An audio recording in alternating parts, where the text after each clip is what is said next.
Bismillahirrahmanirrahim. Assalamualaikum warahmatullahi wabarakatuh.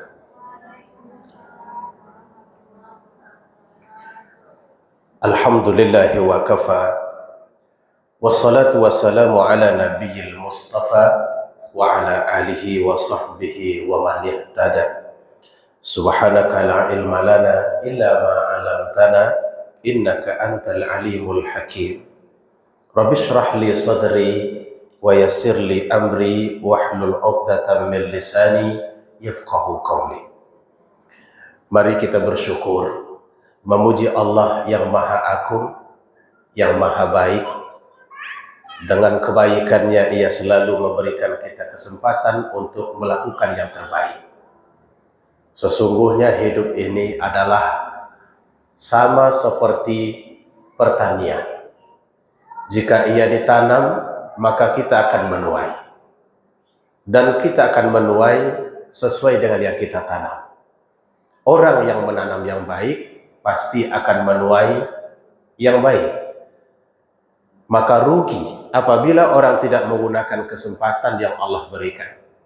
Kelak yang paling disesali adalah waktu yang tidak termanfaatkan dengan maksimal dan baik ketika hidup di dunia. Kemudian salawat serta salam kepada Nabi Muhammad SAW. Allahumma salli ala Sayyidina Muhammad wa ala alihi wa sahbihi ajma'in. Kaum muslimah yang dimuliakan Allah Subhanahu wa taala, di dalam surah An-Nisa ayat 1 Allah Subhanahu wa taala berfirman, Ya ayyuhalladzina amanu, ya ayyuhalladzina amanu ittaqullah, ittaqu rabbakumul ladzi khalaqakum min nafsin wahidah.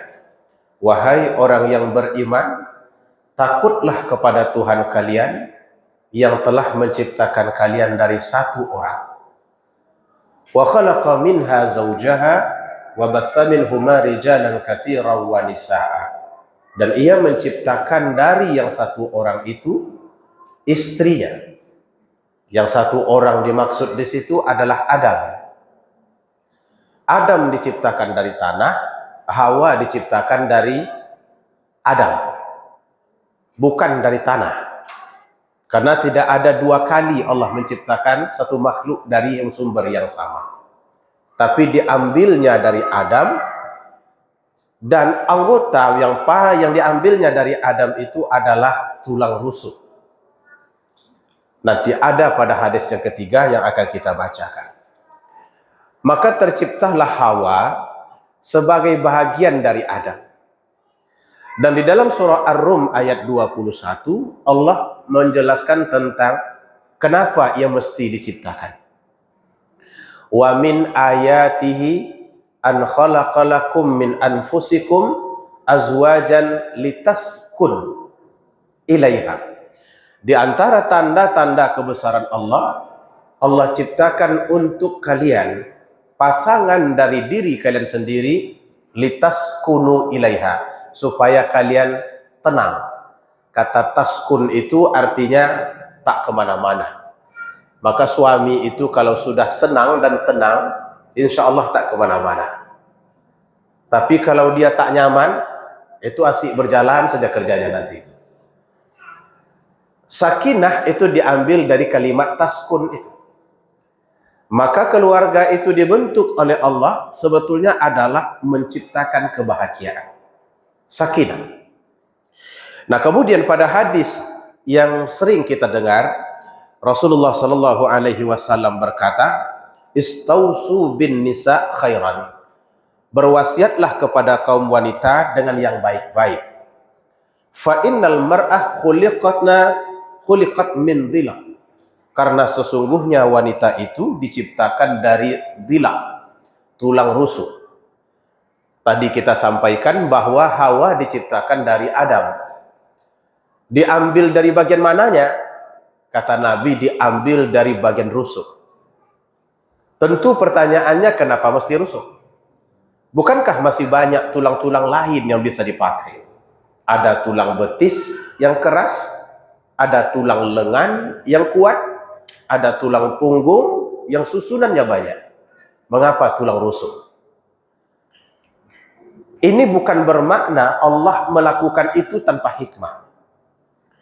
Kenapa diambil tulang rusuk? Melihatkan posisi perempuan itu kepada laki-laki. Kalau diambil dari tulang betis, maka kemungkinan perempuan itu asik berjalan. Dan dia yang memanen sawit. Karena betisnya kuat. Kalau diambil dari tulang punggung, maka dia yang mencari nafkah keluarganya. Tapi Allah ambil dia dari tulang rusuk. Tulang rusuk itu posisinya ada di sini. Karena itu perempuan itu sebagai pendamping. Dan fungsi dari tulang rusuk itu melindungi semua rongga yang ada di dalam. Mulai dari jantung sampai kepada hati. Artinya, kalau tulang rusuk tak berfungsi, maka organ dalam ini akan hancur dan mudah terkena oleh penyakit. Mengingat kondisi posisi perempuan yang begitu hebat itulah, maka dia di dalam keluarga memiliki peranan yang sangat besar dan sangat kuat. Jadi perempuan itu katanya dari tulang rusuk itu bukan berarti jelek. Apalagi kita mendengar perempuan itu diciptakan dari tulang rusuk yang bengkok katanya. Kira-kira tersinggung tidak kalau kita disebut tulang rusuk bengkok? Jangan tersinggung. Karena kalau tersinggung mau cari tulang rusuk lurus yang mana? Yang namanya tulang rusuk pasti bengkok. Tapi bengkok di situ bukan bermakna jelek. Bengkok itu memperlihatkan karakteristik. Perempuan tidak pernah sama karakteristiknya dengan laki-laki.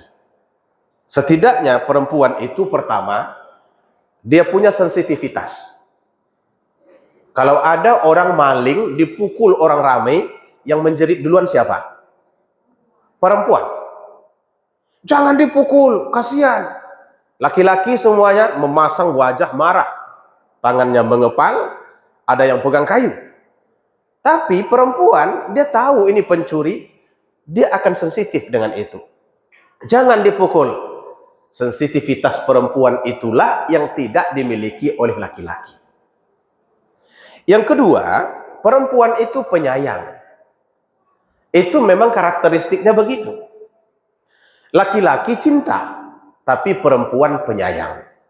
Kenapa rahim ada pada perempuan, tidak ada pada laki-laki? Karena sifat dari rahim itu adalah sayang. Maka perempuan, kalau sudah menikah, itu dominasi sayangnya kuat. Kalau sudah punya anak, dominasi sayangnya juga kuat kepada anak. Maka kalau ada perempuan ditinggal mati oleh suaminya, dia rela untuk tidak menikah lagi sampai nanti anaknya membesar semuanya. Umi tidak akan menikah lagi sampai anak-anak kita besar semuanya. Laki-laki ada seperti itu? Laki-laki seperti apa? Laki-laki itu di awal saja dia akan patah. Tapi setelah itu dia akan mencari yang lain dengan cepat. Maka saya punya teman, ketika istrinya meninggal dunia, dibuatnya lah tulisan di Facebook. Kalau dibaca tulisan itu, sepertinya dia tidak akan bangkit selama 2-3 tahun. Karena begitu matinya. Kaulah bintangku, rembulanku, matahariku. Apa artinya hidupku tanpamu? Kalau dibacalah syairnya itu, yakin 3 tahun tidak akan bangkit. Saking pedihnya ditinggalkan istri. Tapi kemudian ternyata 2 minggu berikutnya, dia mengupload foto baru. Sedang berhanimun dengan madam baru di Turki. Dalam hati saya, memang betul lah. Laki-laki itu kalaupun menangis, tapi air matanya, air mata buaya. Tapi tidak semuanya. Ada juga yang air mata beneran. Hanya umumnya begitu. Nah karena itu, wanita itu diciptakan seperti itu oleh Allah. Dia memang memiliki karakteristik yang berbeda. Makna dari bengkok itu karakteristiknya tidak sama dengan karakteristik laki-laki. Ketiga, wanita itu jeli. Laki-laki kalau pakai baju, lepas kancingnya dia tak tahu. Tapi wanita berbeda saja, benang kancing itu dia tahu. Bang, jangan pakai yang itu. Nih, kancingnya berbeda, benangnya satu. Yang lain benangnya putih, yang paling atas benangnya merah. Itu diperbaikinya itu. Maka di rumah pun seperti itu juga. Karena itu perempuan itu diciptakan khusus. Tak sama dengan laki-laki. Yang keempat, wanita itu lemah. Walaupun badannya besar, tapi tetap saja dia lebih lemah dari laki-laki. Ini saya tidak menyinggung orang yang punya bobot lebih. Jangan tersinggung. Kalau tersinggung, jika belum menikah, lambat menikah. Jika sudah menikah, mudah tersinggung, suami menikah lagi. Maka jangan mudah tersinggung. Wanita itu tetap lemah. Laki-laki itu posturnya boleh kecil, tapi kekuatannya lebih. Karena ia memang diciptakan oleh Allah menghadapi problematika yang berada di luar rumah. Maka bekerja, itu tugas dia. Mengangkat galon, itu juga tugas dia. Dia kuat menghadapi matahari, kuat menghadapi hujan. Fisiknya tuh memang sudah diciptakan seperti itu. Maka cobalah tengok, kalau ada laki-laki berhujan-hujan, pulang masih tetap sehat. Tapi perempuan itu berbeda. Nggak kemana-mana, masuk angin juga. Dipegang bagian manapun, sendawanya keluar berturut-turut. Datang suami nanti dipegangnya, ayah bang, ya situ bang. Ustaz kok tahu? Bini saya seperti itu. Oleh karena itu, disebabkan karakteristik perempuan ini begitu, maka agama kita menempatkan perempuan itu di tempat yang sesuai. Dia tak sama tempatnya dengan laki-laki. Laki-laki yang kuat, laki-laki yang penyabar, laki-laki yang emosionalnya dalam hal keinginan mencapai kuat, ada tempatnya sendiri, wanita ada tempatnya sendiri. Di mana agama meletakkan perempuan? Di rumah. Itulah tempat yang terbaik untuknya. Artinya tidak ada agama, satu budaya yang mengistimewakan kaum wanita melebihi cara Islam mengistimewakan. Kalau kita mau membandingkan, balik dulu ke belakang. Di masa jahiliyah perempuan itu menjadi objek. Dieksploitasi, haknya tidak diberi, dan lain-lain sebagainya. Tapi dan itu bukan terjadi hanya di Arab. Bahkan di Eropah juga begitu. Lalu kemudian Islam datang. Disampullah oleh Islam perempuan dengan sampul yang rapi, diletakkan pada posisi yang tepat sesuai dengan karakteristiknya tadi, diatur pola kerjanya, mana yang boleh baginya, mana yang berbahaya untuknya, itu dibuat semuanya oleh agama. Maka disebutkan rumah adalah tempat yang terbaik untuk perempuan itu. Hingga dia tidak perlu terlalu bingung membeli MS Glow karena berhadapan dengan cahaya matahari. Cukuplah dengan berada di rumah, basuh muka, mungkin akan lebih cerah. Tapi kalau dia didorong keluar, yang terjadi justru sesuatu yang bertentangan dengan nalurinya. Maka hari ini kita lihat ada sebuah bentuk budaya yang sebetulnya berbahaya bagi kaum wanita, cuman sebahagian kaum wanita itu tidak menyadarinya. Budaya emansipasi. Setuju tidak dengan emansipasi itu? Coba saya tanya dulu. Yang kanan, setuju tidak? Emansipasi itu apa? Yang jelas membawa kata-kata emansipasi itu bukan bahasa Indonesia. Maka kemungkinan ini digaungkan oleh bangsa Barat. Lalu dibudayakan di dalam bangsa Timur. Yang kita ini Muslim kebanyakan, akhirnya juga mengadopsi kalimat emansipasi itu. Tapi emansipasi itu sendiri apa? Coba, yang kiri. Nah, kalau dapat boleh pulang.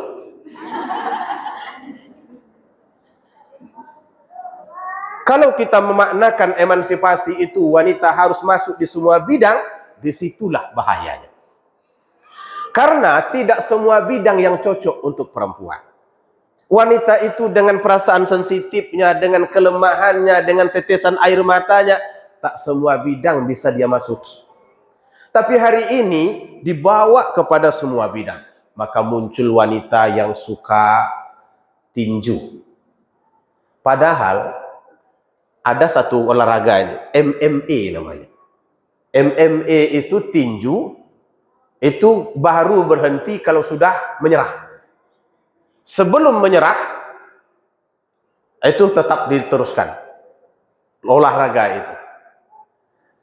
Sekarang pertanyaannya, kalau tumbuh jerawat satu risau tidak? Risau, apalagi kalau jerawat itu sebesar bola pingpong. Tidak ada yang paling dirisaukan oleh perempuan daripada bermasalah wajahnya. Tumbuh jerawat satu. Itu setiap pagi ditengok jerawat itu. Memerah di tengah-tengah. Sibuk mencari obatnya. Ditanya ke tetangga sebelah, katanya daun sirih. Diapakan? Udah langsung saja dioles-oles. Tapi jangan pakai kapur. Ditanya ke tetangga yang jual obat, apa obatnya? Agnes. Kalau di masa saya dulu cuman isi pena. Dikeluarkan isi pena tuh, tusukkan, keluarlah dia. Tapi sekarang banyak. Sebegitu jelinya perempuan itu dengan pemeliharaan tubuh. Lalu dimasukkan dia ke dalam kandang tinju, koyak-koyak mukanya. Ini benjol, ini berdarah, ini monyong. Keluar tuh sudah nggak macam perempuan lagi. Adakah itu jiwa perempuan? Tidak. Tapi dipaksa keluar dari jiwa perempuan. Katanya itu emansipasi. Maka kalau ada sesuatu yang berbahaya, sebetulnya adalah emansipasi itu. Karena membawa wanita kepada kudratnya yang tidak sebenarnya.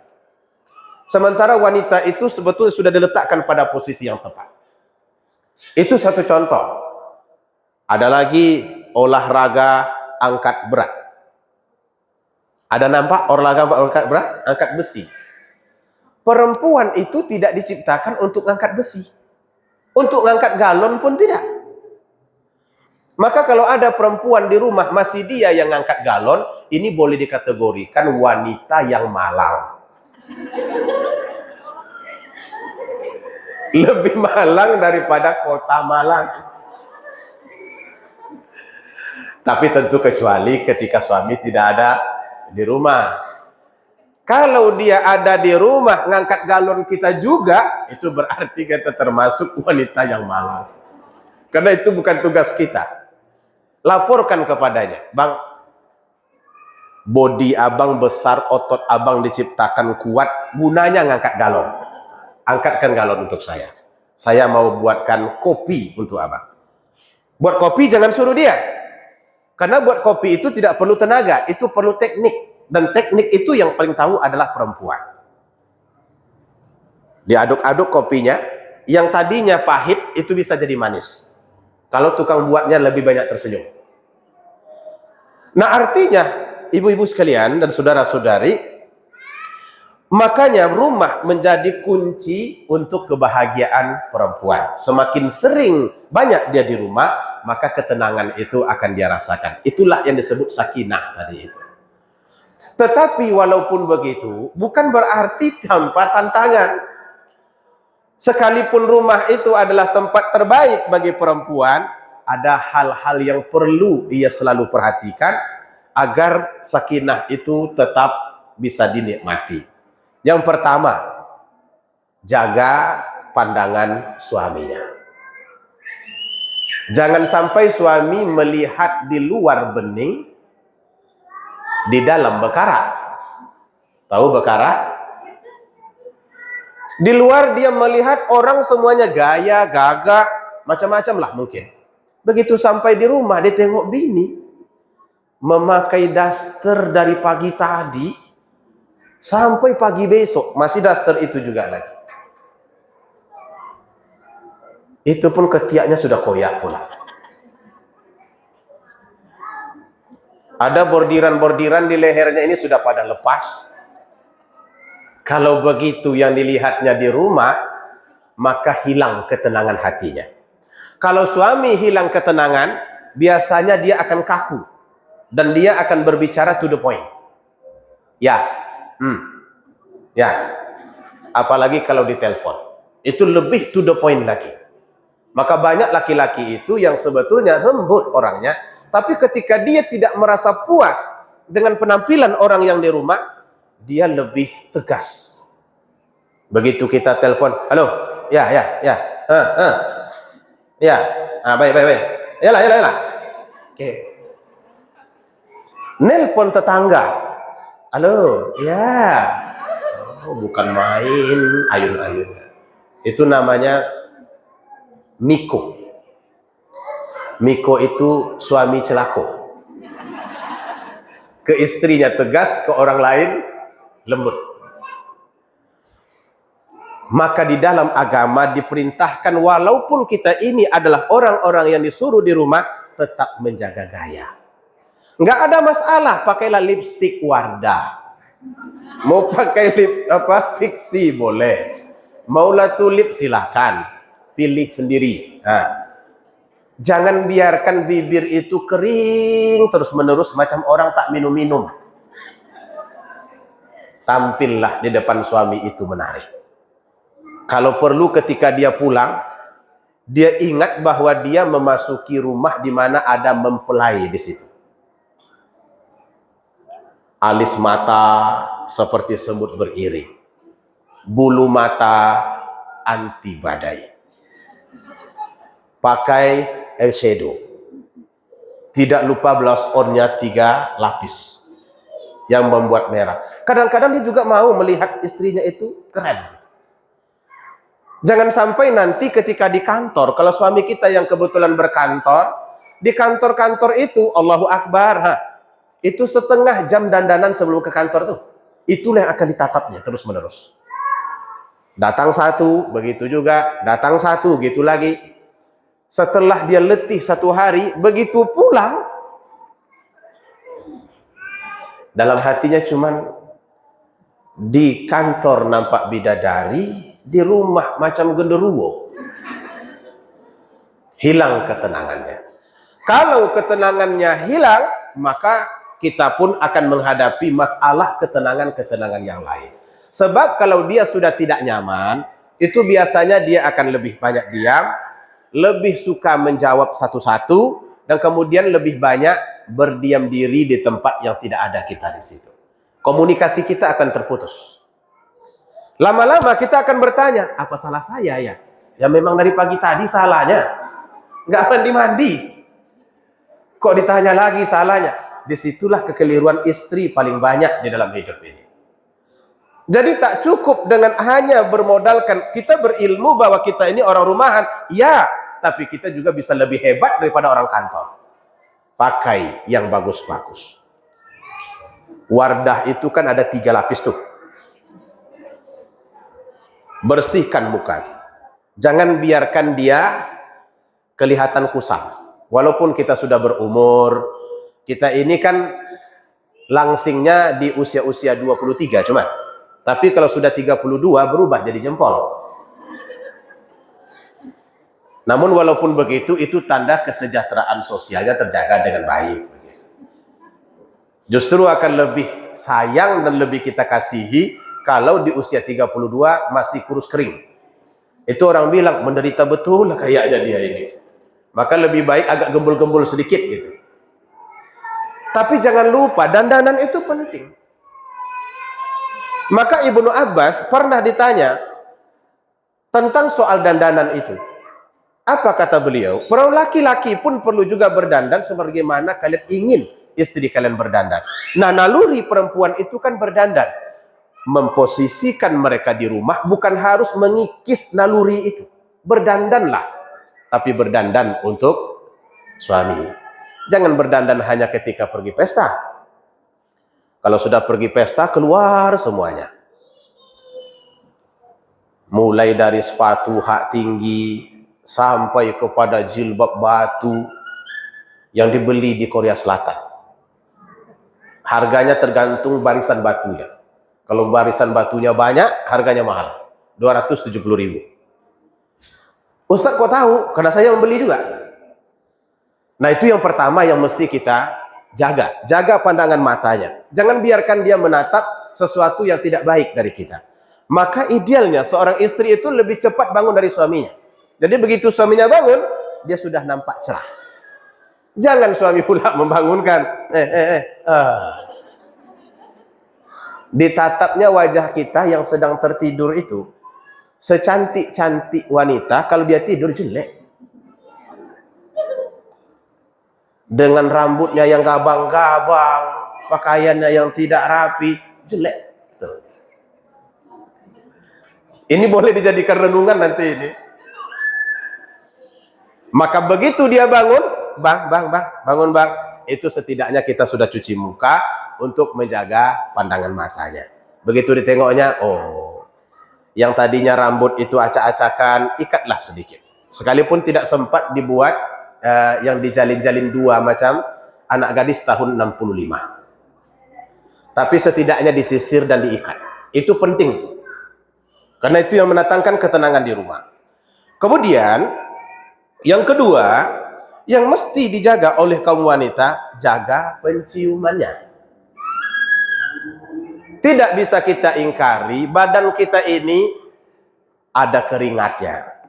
Dan keringat itu dipengaruhi oleh jenis makanan yang kita makan. Semakin banyak kita memakan makanan berbau, itu keringat kita juga ikut bau. Dalam agama itu diantisipasi betul, kurangi makan bawang. Karena bawang itu bisa menciptakan bau keringat. Kalau sudah ada bau keringat, itu tidak cukup dengan bedak beras. Ada bedak apa namanya itu? Lupa saya. Warnanya kuning, hijau, biru. Salisil. Udah lama ditinggalkan. Nggak cukup dengan itu. Maka artinya perempuan harus menjaga, seorang istri mesti menjaga pola makannya. Jangan sampai itu menciptakan bau pada badannya. Dan yang tidak kalah penting, kalau memang menjaga makan tidak bisa, pakailah parfum. Boleh dipakai parfum-parfum tuh. Agak keren sedikit beli. Jangan dibeli di teras-teras masjid. Kalau di teras masjid itu baunya bau nenek-nenek. Tapi yang jenis nenek-nenek, yang jenis anak gadis ada juga. Perlu itu, perlu sekali. Karena setidaknya kita akan berdekatan. Kenapa Nabi pernah memberikan peringatan? Man akala baksa sauman. Siapa yang memakan bawang putih, au baksalan, atau bawang merah, falyataziluna, maka hendaklah ia menjauh dari kami, wal ya'tazil masjidana, dan menjauhlah dari masjid kami. Kenapa Nabi bilang begitu? Sebab orang makan bawang itu, kalau dia tidak gosok gigi, maka akan menyebarkan bau bawang itu kemana-mana. Nabi larang jangan dekati masjid. Karena nanti ketika sujud, nafas kita itu tidak diserap oleh karpet. Perginya kemana? Kiri kanan. Merinding bulu roma jemaah kiri kanan itu. Kalau tidak diselesaikan dengan baik. Maka orang Arab itu punya biasanya agak, saya dulu di Mesir, itu memang bau badan mereka itu lebih. Menurut kita. Tapi setelah ditanya kepada mereka, ternyata menurut mereka kita lebih. Sebab yang kita makan itu lebih dari mereka. Mereka cuma makan bawang. Tapi kita makan jengkol. Makan petai. Ada satu lagi, durian. Durian itu kalau dimakan, apalagi yang belum masak betul itu apa bahasa Indonesianya? Mengkal mungkin ya. Itu kalau sempat dimakan, sendawa ketika sujud, keluarnya bukan hanya di hidung sampai ke telinga. Itu satu masjid itu dipengaruhinya itu. Nah, seorang wanita di dalam rumah mesti menjaga penciuman suaminya. Jangan tercium hal-hal yang tidak baik daripadanya. Tercium bau keringat, tercium yang lain-lain. Walaupun kita berinteraksi terlalu dengan bawang dan hal-hal yang berbau, tapi tetaplah menjaga. Begitu sudah selesai masak, mandi, Semprotlah kemana-mana. Mulai dari puncak kepala sampai ke telapak kaki. Begitu dia masuk nanti ke dalam rumah, dia mencium bau yang baik dari istrinya. Tidak mencium bau amis. Tapi kalau dia masuk ke rumah yang tercium bau ikan pantau, cepat dia berpaling nanti. Kalau dia berpaling, hilang ketenangan. Itulah fungsi dari kemampuan kita mengelola diri. Jadi ilmu berkeluarga itu bukan hanya ilmu masak. Saya akan sangat tidak setuju kalau orang berkeluarga tapi hanya mempelajari ilmu masak, tapi pelajari ilmu berdandan yang baik, pelajari seni seni berparfum dengan baik, pelajari cara menaklukkan dengan baik. Itu penting. Karena saya pernah melihat ada seorang perempuan datang ke saya, "Ustaz, boleh saya tidak konsultasi?" "Oh, boleh. Apa yang perlu saya dengar?"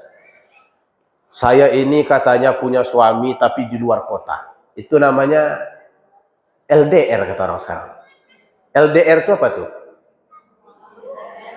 Love? Ya pokoknya itulah lebih kurang. Saya pun nggak hafal-hafal betul istilah anak-anak muda ini. LDR. Tapi katanya lama-lama saya merasa bahwa dia ini semakin lama semakin kaku. Komunikasinya semakin jarang, pulang dia jadi pendiam, masuk kamar tidur, besok nidanya, ketika makan pun dia pendiam. Ada apa dengan suami ini? Akhirnya mulai perasaan curiganya menjadi-jadi. Karena suaminya dokter, dia pun berusaha untuk ngecek sampai ke tempat kerjanya di luar kota Pekanbaru. Tak boleh disebut tempatnya, karena nanti jadi ghibah. Ini kan orangnya rahasia semua nih, hanya peristiwa hidupnya saja yang dijadikan pelajaran. Setelah ditengok di sana, ternyata ada perawat yang menurut suaminya sangat menarik, tapi menurut istrinya kurang cantik. Ternyata bisa berbeda antara cantik dan menarik. Cantik tak selalu menarik, tapi menarik pasti cantik. Kalau dia sudah tertarik, jangankan yang berjilbab, kuali dikasih bedak, itu akan kelihatan cantik. Nanti ibu saja lihat ceramah, gantikan saya. Ada sesuatu yang membuat dia menemukan hidup, tapi dia tidak memilih ditemukannya pada istrinya. Padahal istrinya itu matanya biru, hidungnya mancung, macam orang Finlandia. Cantik, tapi tak cukup dengan itu. Karena rupanya di sana, ketika dia lapar ditanya, "Dok, mau makan apa, Dok?" Perawat tuh yang buat. Berangkat perawatnya dari rumah sudah tertenteng itu untuk dokter. Nanti begitu ada terlalu lama dokternya kerja, diingatkan, "Dok, sudah terlalu lama kerja, istirahatlah dulu." Rupanya itu tuh yang membuat dia lama-lama menjadi dekat dan lebih nyaman dia dengan perawatnya berbanding istrinya yang luar biasa. Istrinya dokter juga. Nah, disitulah saya mengambil pelajaran, wajah tak cukup. Kalau tidak memiliki seni, akan tetap menghadapi masalah. Uring-uringan istrinya, nyetir ke Dumai sendiri. Selama perjalanan itu, bentar-bentar nelpon. Untung istri saya tahu ini. Kalau sempat saya mengangkat teleponnya di luar dari pengetahuan beliau, itu sudah dicurigainya. Ini siapa nih kok nelpon-nelpon terus? Satu malam saya ada pertemuan dengan beberapa orang di teras rumah sampai jam 11 malam. Hujan lebat turun. Ada mobil yang masuk. Ngarahnya ke rumah saya. Saya lihat, kenapa mobil ini mengarah ke rumah jam 11 malam? Keluarlah beliau dengan 2 orang anaknya. "Kenapa dokter datang ke rumah saya jam 11 malam ini?" "Saya tak tahu Ustadz mau kemana." "Apa yang terjadi?" "Kami tadi bertengkar di waktu maghrib. Akhirnya dibawanya anaknya keluar mutar-mutar seliling kota Pekanbaru. Karena sudah capek, mau kemana lagi? Mau pulang, pasti jumpa lagi dengan Panglima itu." Akhirnya yang terbayang beliau, "Ustadz Mas Riyadi." Cuman time datangnya itu tak tepat jam 11 malam. Untung saya punya kawan 3 di teras itu. Akhirnya anaknya numpang ke kamar mandi, saya perintahkan, dokter pulang sekarang. Nanti kalau suami bertanya, bilang dari rumah saya. Kalau dia mau minta telepon saya, kasih. Besoknya baru datang suaminya dan kemudian banyaklah cerita. Begitulah kira-kira. Artinya seni itu penting. Tak cukup dengan itu. Itu paling banyak saya lihat di dalam kehidupan berkeluarga. Maka ketika kita menjadi orang rumahan, yang perlu kita pelihara itu bukan hanya sekedar keterampilan mengolah dapur, tapi juga keterampilan mengolah diri. Suai tidak itu? Ini kadang-kadang kalau sudah punya anak 2 bekara aja bawaannya. Tak lagi dipelihara badan itu. Yang ketiga, yang harus kita lakukan adalah jaga perutnya.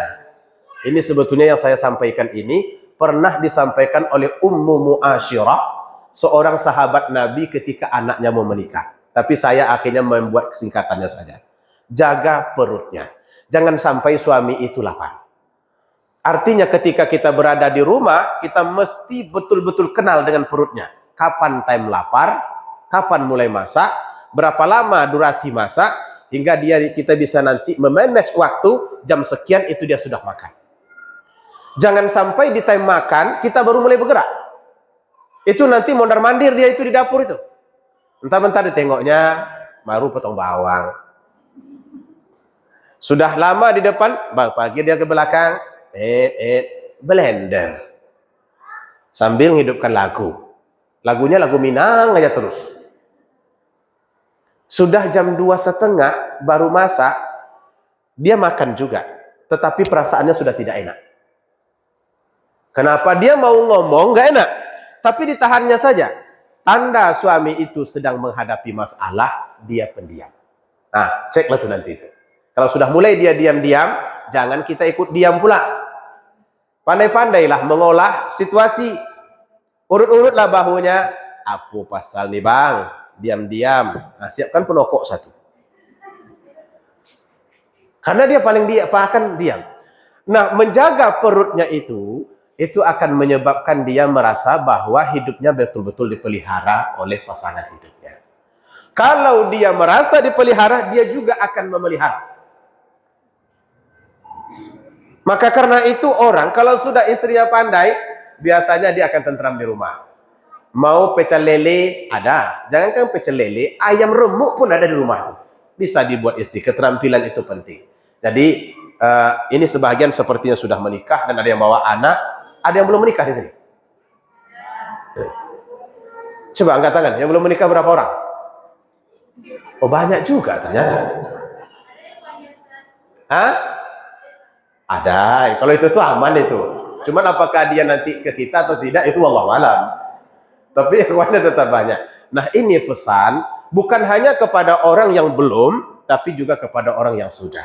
Karena ini pengalaman dari kita dan dari orang-orang yang sudah lebih tua dari kita.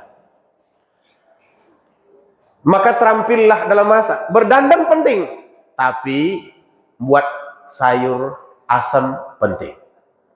Biarkanlah ini meliuk-liuk ke atas, hingga kalau kita berkedip macam burung hantu, tetapi gulai jengkol tetap sedap. Goreng ayam kita mantap. Ada sambal belacan, itu bisa tercium sampai 15 rumah ke sebelah. Jadi itu membuat suami nanti jadi tenang. Jaga perutnya, jangan sampai dia lapar. Problem rumah tangga yang paling banyak adalah ketika suami itu merasa tidak dilayani. Pagi-pagi dia bangun, biasanya ada kopi, lalu berhenti kopi itu bahaya itu. Dia akan bertanya, tak ada kopi lagi. Kalau dia masih mau bertanya, itu masih komunikatif. Tapi kalau sudah tidak bertanya, itu berbahaya. Cepat-cepatlah buatkan kopi. Kalau memang itu rutinitasnya. Karena itu adalah laki-laki ini, biasanya dia melakukan hal itu sama terus-menerus. Maka jaga makanannya itu. Mulai dari time-nya, yang paling penting, sampai kepada menunya, dia akan lebih senang memakan makanan kita daripada makanan orang lain. Tahun 2010, terjadi moratorium pembantu di Malaysia. Karena pemerintah Malaysia ini sedang konflik dengan orang Indonesia. Lalu kata mereka, kita stop pembantu rumah dari Indonesia. Mau diambil dari mana? Diambil dari Cina. Tapi kata mereka, kalau diambil dari Cina, mudah-mudah pula bisa kacau rumah tangga kita. Karena istrinya bekerja, suaminya bekerja, nanti suaminya pulang, yang jumpa malah pembantunya yang muda-muda. Sedangkan di Indonesia pun saja begitu. Akhirnya mereka bingung. Apakah kita tetap mengambil orang Indonesia atau orang Cina? Dibuatlah klasifikasi. Cina 50 tahun ke atas. Kalau 50 tahun ke atas kan kira-kira sudah agak tua itu. Dan kemungkinan besar goda-menggoda itu tak ada lagi. Tapi yang terjadi di dalam kehidupan berkeluarga selalu seperti itu. Ketika istri tidak menjaga makan suami, yang lebih sering menjaga pembantunya, waspadalah, waspadalah. Nanti lama-lama semua makanan yang masuk ke dalam perutnya itu adalah made in pembantu.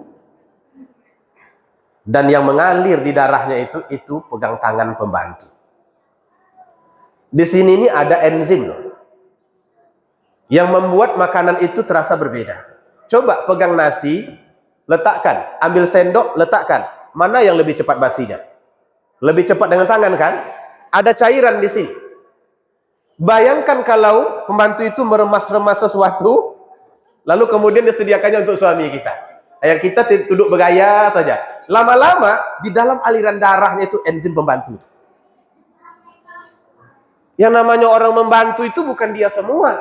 Membantu. Tugasnya tetap tugas kita, dia sebagai pembantu. Itu sebetulnya konsepnya. Cuman kita sudah salah kadang-kadang. Begitu ada pembantu, mulai dari depan ke belakang, bawah, atas, dia semua itu. Itu akan menyebabkan fungsi istri nanti tidak berjalan. Kemudian yang keempat, jaga tempat istirahatnya. Jangan biarkan kamar privasi kita itu berserakan. Begitu dibaringinya, duduk dia lagi, langsung dikibas-kibas di badannya. Banyak pasir di situ. Jangan sampai seperti itu. Tidak ada tempat yang lebih disukai oleh kaum laki-laki kecuali kamarnya sendiri. Kalau dia sudah nyaman di dalam kamar itu, dia tidak akan kemana-mana. Maka seorang istri perlu memastikan, ini kamar steril. Kalau bisa, alas kasur itu biar tegang terus-menerus. Nah, begitu bangun, tegangkan alas kasur. Posisikan bantal. Kalau memang sedikit agak kotor, ada pulau-pulau di situ, bolehlah diganti. Jangan dinikmati saja. Begitu berbaring, rasa-rasa berada di pulau mande. Gitu. Jangan diandalkan itu berbahaya. Karena dia kalau sudah tenang di dalam kamarnya, dia akan selalu datang ke situ dan dia tidak lagi berpikir untuk berada di luar. Itulah tempat yang paling dia impikan di dalam hidupnya. Jaga kamar itu baik-baik.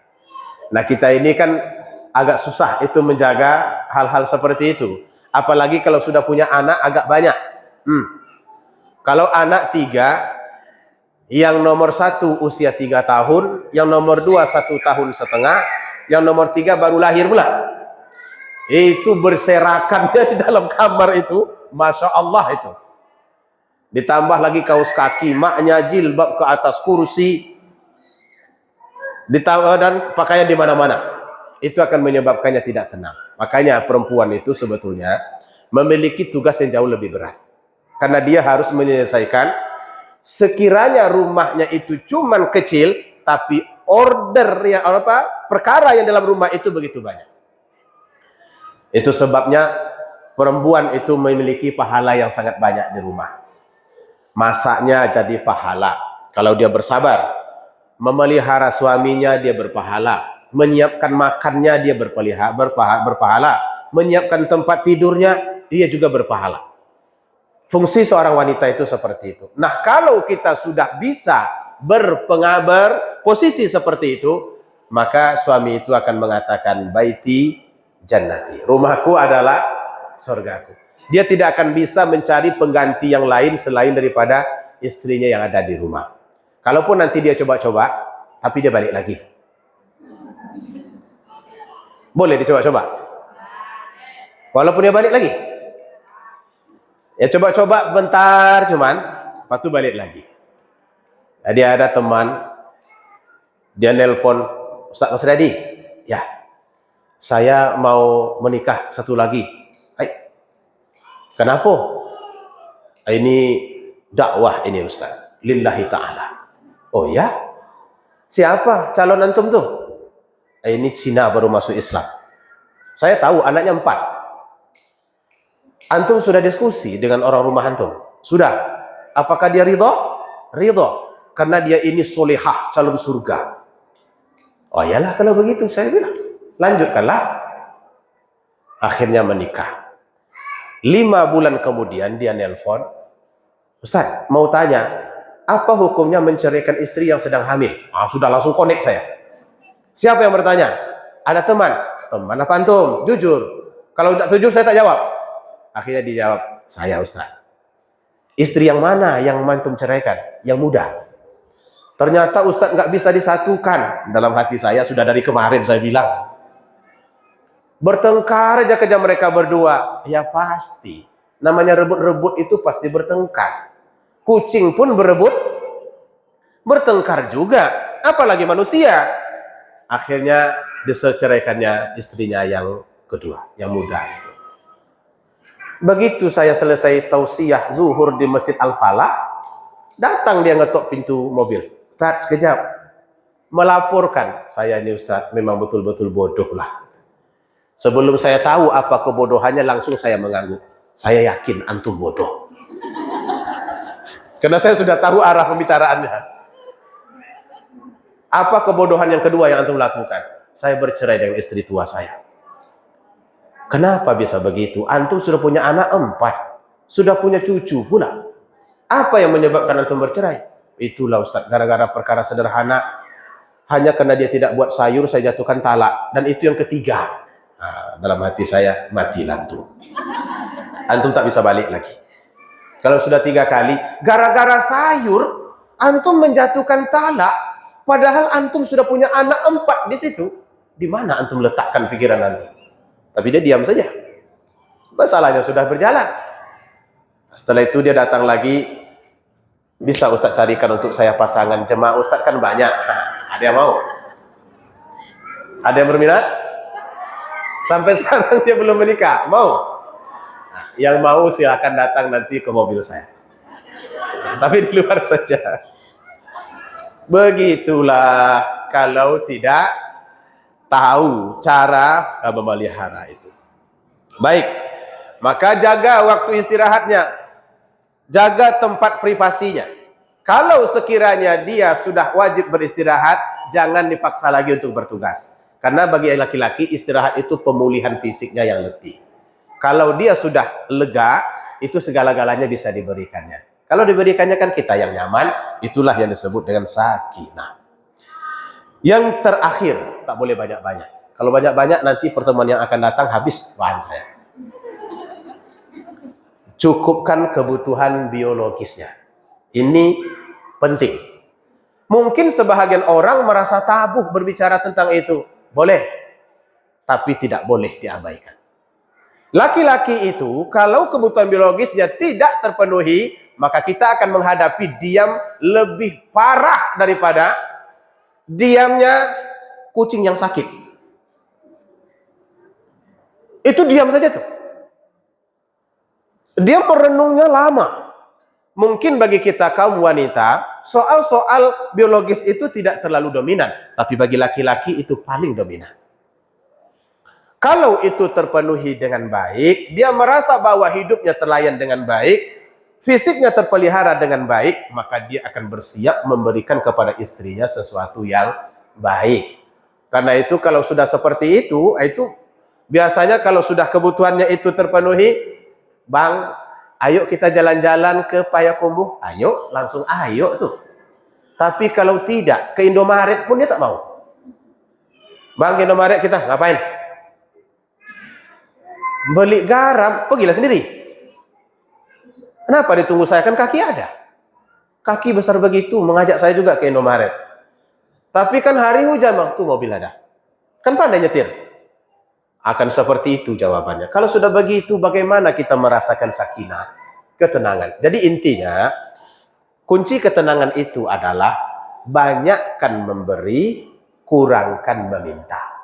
Itu kunci sakinah. Banyakkan memberi, kurangkan meminta. Bukankah untuk menuai atau memetik buah kita perlu menanam dulu, berkeringat dulu, berlumpur dulu, baru kita akan menuai hasilnya. Seperti itulah adanya dalam kehidupan berkeluarga. Agar kita tenang di rumah, berikan saja yang terbaik. Maka dia akan memberikan kita juga sesuatu yang baik. Jadi petuah yang disampaikan Ummu Mu'asyirah ini ada pangkalnya sebetulnya. Wahai anakku, jagalah suamimu. Kalau engkau menjadi budaknya, maka dia akan menjadi hamba sahayamu. Artinya laki-laki itu bukan pula super. Dia mudah ditaklukkan, tapi dengan pemeliharaan dan pemberian. Itulah kiranya cara untuk memperoleh sakinah dari rumah. Ini belum kita bahas soal amaliyah. Amaliyah itu nanti. Karena kalau jiwa kita tenang dalam keluarga, amaliyah bisa berjalan. Tapi kalau hati resah, pikiran suntuk, nggak jalan. Sholat itu pun akhirnya menghayal kemana-mana. Allahu Akbar, kira-kira kapan dia pulang ini ya? Ini sudah 2 hari terlambat terus. Al-Fatihah jalan juga. Tapi pikiran tetap berrayung kemana-mana. Maka kuncinya adalah pelihara keluarga. Itulah sakinah dari rumah. 80% kebahagiaan hidup itu bersumber dari keluarga. Bukan dari gaji. Ada yang pegawai di sini? Tidak ada. Ada yang bisnis? Ada. Berapa gaji yang cukup untuk kita kalau suami kita menyeleweng? Untuk menenangkan kita. Sekalipun bank itu kita bawa pulang, tetap tidak akan tenang. Angkat bank itu letakkan di dalam rumah kita. Saking banyaknya duit, tapi suami menyeleweng, tetap tidak tenang. Kan tinggal cari pengganti, Ustaz. Belum tentu juga tenang. Karena mencari pengganti yang lain itu tidak semudah yang kita bayangkan. Baik, ada waktu kita 5 menit, silakan bertanya tentang perkara-perkara terkait dengan kehidupan rumah tangga ini. Silakan, kalau ada yang perlu ditanyakan. Ada? Ya, silakan.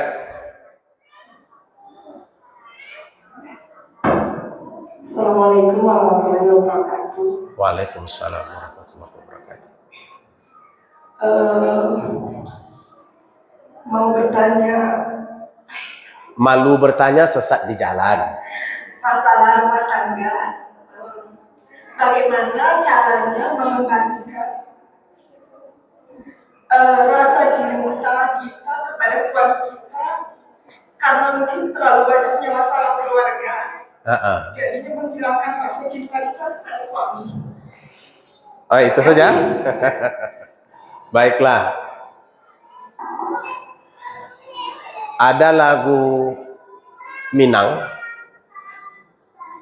Judul lagu Minang itu Tapian Danau Kito. Ibu coba nanti dengar lagu Minang itu. Maka akan cinta kembali kepada suaminya. Resepnya mudah kan? Apa bunyinya lagu Minang itu? Jalan langang, sampai sabimbiang tangan, masih serupo dulu. Masih tak berubah, tando cinto, tak tulih di batu.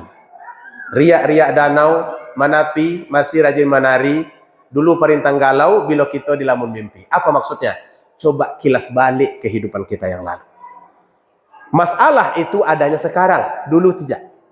Cinta itu tidak tumbuhnya sekarang, tapi dulu.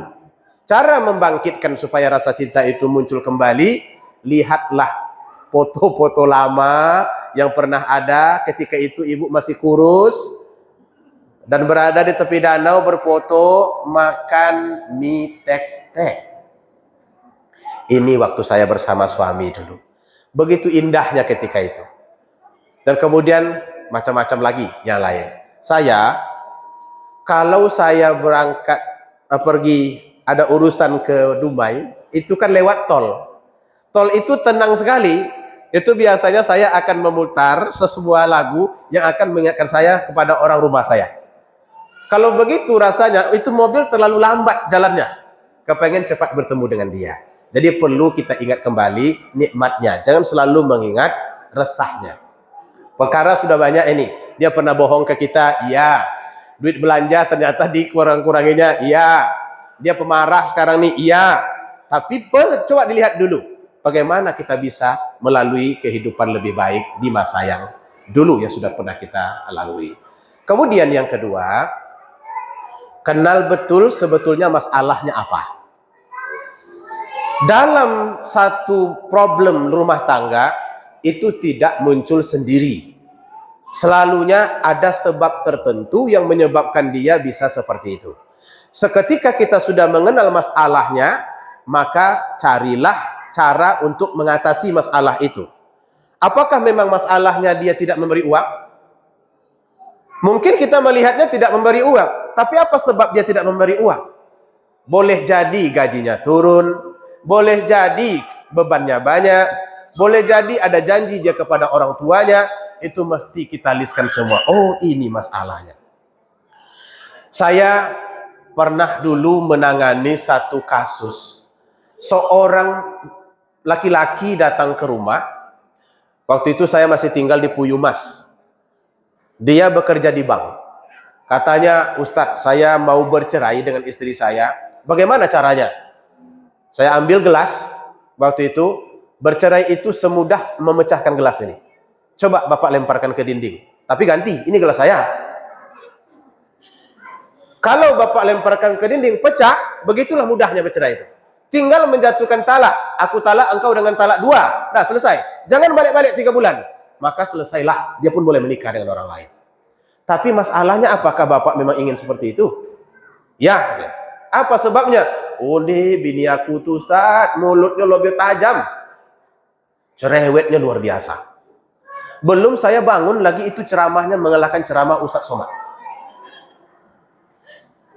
Saya tanya kepada beliau, apakah Bapak mengenal beliau memang seperti itu cerewetnya dulu? Dulu tidak. Sejak kapan Bapak merasa dia mulai cerewet? Sejak kami punya anak 1. Nah, berarti permasalahan mulai dari punya anak 1. Disitulah mesti dicari tahu. Kalau begitu saya bilang, izinkan saya bertemu dengan orang rumah Bapak. Suruh dia kemari. 2 hari kemudian datang istrinya. Oh, cantik jelita. Namanya juga orang bank. Di bank itu yang laki-laki ganteng, yang perempuan cantik. Kalau macam saya, jadi security pun tak cocok. Karena nanti pelanggan bisa lari semuanya. Saya tanya istrinya, kata Bapak, Ibu cerewet. Dan kalimat-kalimat yang Ibu ucapkan itu kasar-kasar. Apa sebab? Bagaimana saya tidak cerewet, Ustaz? Sudah mulai nampak masalahnya. Dia tidak pernah jujur dengan saya. Dari mana mulai tidak jujurnya? Ada WA yang dicurigai istrinya itu perempuan. Ditanyanya, Bang, SMS. Siapa ini, Bang? Sederhana pertanyaannya, tapi suaminya menjawabnya terlalu simpel. Kepo. Kata-kata itu rupanya yang membuat dia merasa, oh, ente mulai sembunyi-sembunyi dari saya ya. Akhirnya dari situ dimulai dikuranginya semua jenis pelayanan. Telepon sudah mulai jarang. SMS tak dibalas lagi. Biasanya dia buat nasi goreng pagi, udah nggak dibuatnya. Kopi masih ada, tapi 3 bulan kemudian kopi pun berhenti. Teh pun berhenti. Suaminya terpulak konfirmasi, kenapa kopi tak ada? Melihat istrinya begitu, dia merasa, oh istri aku melawan kepada aku. Memangnya engkau bisa hidup tanpa aku? Banyak perempuan yang lain yang bisa aku cari. Tak pula dikonfirmasinya. Akhirnya 5 tahun, dia tidak tidur sekamar. Dia tidur di ruang tengah dan di kantor. Saya bilang dengan suaminya, rugi besar Bapak. Orang 5 tahun itu sudah 3 anak. Bapak tak sekamar dengan orang rumah. Nah, rupanya masalah itu sering muncul dari kita berdua. Kenali dulu masalahnya, baru cari jalan penyelesaiannya.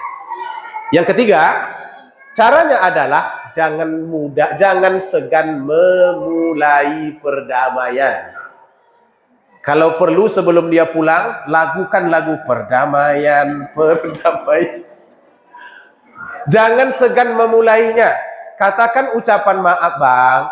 Rasa-rasanya kita ini jauh sekali sekarang ini. Apakah yang terjadi dengan kita hari ini? Boleh dimulai. Jangan segan. Kadang-kadang ada pula sifat wanita ini, kalau nggak abang mulai dulu, aku nggak mulai. Kalau begitu nggak selesai. Nah itu diantaranya, sisanya nanti kita sampaikan pada waktu-waktu yang akan datang. Ibu duduk di situ terus menerus, jangan tukar tempat duduknya supaya saya tidak lupa. Ada lagi? Ada? Yang di sebelah kanan ada? Baik, kalau tidak ada, jadilah orang-orang yang senantiasa hidup untuk keluarga. Keluarga itu, tadi saya sampaikan, 80% sakinah dan kebahagiaan itu muncul dari keluarga. Sehebat apapun kita akan tetap kembali kepada keluarga. Ibu-ibu, saudara-saudari berposisi sebagai direktur utama, gajinya memenuhi langit dan bumi, tetap juga akan kembali kepada keluarga. Karena itu sumber utama ini, itu perlu sekali dipelihara untuk menjadi orang-orang yang sakinah. Sakinah dalam kerja, sakinah di rumah. Insya Allah. Amin. Ya Rabbal Alamin. Sama-sama kita tutup pengajian kita dengan doa. A'udzubillahi minasyaitonirrajim. Bismillahirrahmanirrahim. Alhamdulillahirabbil alamin. Hamdan yuwafi ni'amahu wa yukafi'u mazidah. Ya Rabbana lakal hamdu kama yanbaghi li jalali wajhikal karim wa 'azimi sultanik. Allahumma inna nas'aluka ridhaka wal jannah wa na'udzubika min sakhtika wan nar. Ya Allah, berikanlah kepada kami bimbingan hidup yang baik. Jadikanlah jalan kami jalan yang lurus dan anugerahkanlah kepada kami ketenangan. Ketenangan dalam hidup, ketenangan dalam keluarga, ketenangan dalam rezeki, dan ketenangan dalam segala hal. Engkaulah yang maha tahu tentang kehidupan kami. Ya Allah, sekiranya ada hal-hal yang kurang dari kami, maafkanlah kami ya Allah. Jangan Engkau jadikan itu sebagai sebab untuk menguji kami dengan ujian yang tidak dapat kami pikul. Sungguh kami adalah hamba-Mu yang lemah, hamba-Mu yang tidak bisa melakukan apapun kecuali dengan pertolongan-Mu. La haula wa la quwata illa billahil aliyyil azim. Ya Allah, ampunkan dosa kami, baik yang kecil maupun yang besar, yang kami sengaja ataupun yang tidak kami sengaja, yang lahir maupun yang batin. Ampunkan dosa kedua orang tua kami, ampunkan dosa anak-anak kami, ampunkan dosa pasangan hidup kami. Engkaulah Tuhan yang maha pengampun lagi maha penyayang. Rabbana taqabbal minna du'ana innaka antas samiul alim wa tub alaina innaka antat tawwabur rahim. Rabbana atina fid dunya hasanah wa fil akhirati hasanah wa qina adzabannar. Wa sallallahu ala sayyidina Muhammad wa ala alihi wa sahbihi wa sallam. Walhamdulillahi rabbil alamin. Taqabbalallahu minkum minna wa minkum taqabbal ya karim.